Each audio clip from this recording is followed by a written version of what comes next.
Blackstone Audio presents The Valley of the Shadow, a Cornish mystery by Carola Dunn.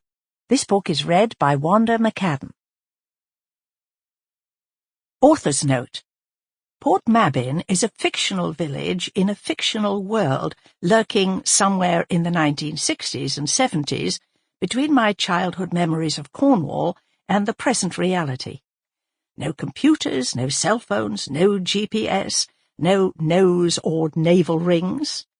Female police detectives were an anomaly. The Beatles were top of the charts, not golden oldies.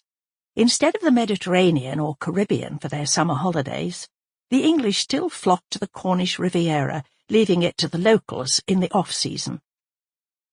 For the most part, I have used the irresistible names of real places. Rocky Valley is very much as I've described it, as is Bossiny Cove in general, if not in the details required by my story. The constabulary of the Royal Duchy of Cornwall, Caradoc, has no existence outside my imagination.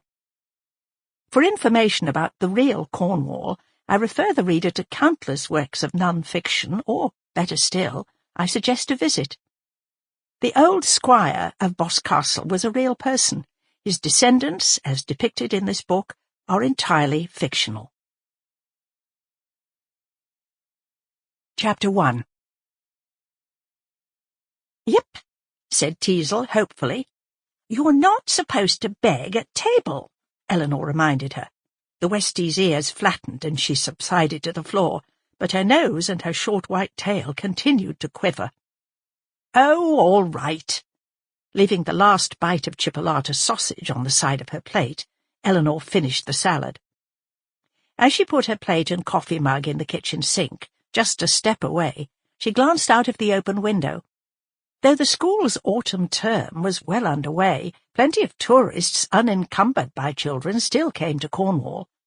After yesterday's drizzle, today they were being rewarded with a day as bright and warm as summer. Even the usual cool sea breeze had stilled. On the other side of the narrow street, a couple were coming out of the bakery, which stayed open at lunchtime till the end of September.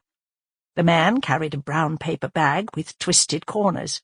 He opened it and sniffed, whereupon the woman took it from him and firmly rolled the top. Hot pasties, Eleanor guessed. The couple turned down the hill, no doubt making for one of the benches overlooking the harbour. "Oof!" Teasle reminded her. She transferred the piece of sausage to the dog bowl. As she straightened after putting the bowl on the floor, the phone rang. A few steps... Sample complete. Ready to continue?